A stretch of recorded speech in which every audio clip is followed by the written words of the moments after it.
రూపాయితో intermediate విద్య పేద విద్యార్థులకు VR junior college golden offer.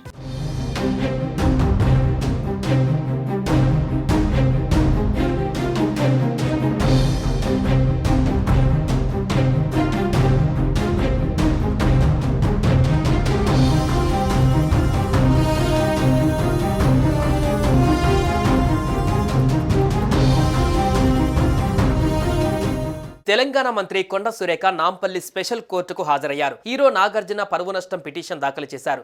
ఈ పిటిషన్ పైన విచారణలో భాగంగా మంత్రి కొండ సురేఖ స్పెషల్ జడ్జి ముందు హాజరై వివరణ ఇచ్చారు.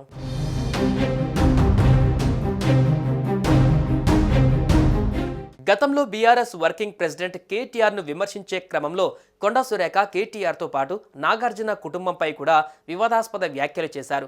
సమంత, నాగ చైతన్య విడిపోయేందుకు కారణం కేటీఆర్ఏనని కొండ సురేఖ చేసిన ఆరోపణలు సంచలనంగా మారాయి. ఆ సమయంతో ఈ అంశంపైన పెద్ద ఎత్తున దుమారం చెలరేగింది. సురేఖ వ్యాఖ్యలపైన అభ్యంతరం వ్యక్తం చేస్తూ హీరో నాగార్జున, కేటీఆర్లు వేరువేరుగా మంత్రి కొండ సురేఖపై పరువు నష్టం దాఖలు చేశారు. కొండ సురేఖ చేసిన వ్యాఖ్యలు తన కుటుంబాన్ని ఎంతగానో బాధించాయని, సినిమా ఇండస్ట్రీలో ఏళ్లుగా ఎంతో గౌరవంగా ఉంటున్న తమలాంటి వారిపై ఇలాంటి ఆరోపణలు చేయడం వల్ల తమ పరువుకు తీవ్ర భంగం వాటిల్లిందని నాగార్జున తన పిటిషన్లో పేర్కొన్నారు. మంత్రి కొండా సురేఖపై క్రిమినల్ చర్యలు తీసుకోవాలని డిమాండ్ చేశారు.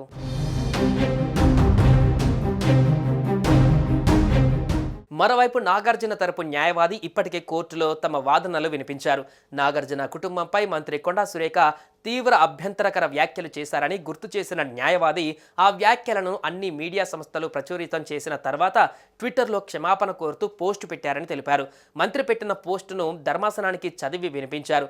బాధ్యతాయుతమైన మంత్రి పదవిలో ఉండి కొండా సురేఖ ఇలాంటి వ్యాఖ్యలు చేయడం సరికాదని, ఈ వ్యాఖ్యల వల్ల నాగార్జున కుటుంబం ఎంతో కుంగిపోయిందని, ఖచ్చితంగా ఆమె క్రిమినల్ చర్యలకు అర్హురాలని అశోక్ రెడ్డి వాదించారు.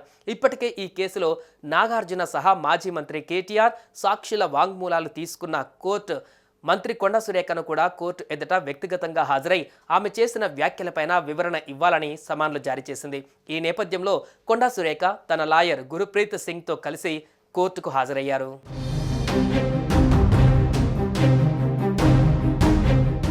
సుమన్ టీవీలో మీ పర్సనల్ అండ్ బిజినెస్ ప్రమోషన్స్ కోసం కింది నెంబర్కి కాంటాక్ట్ చేయండి.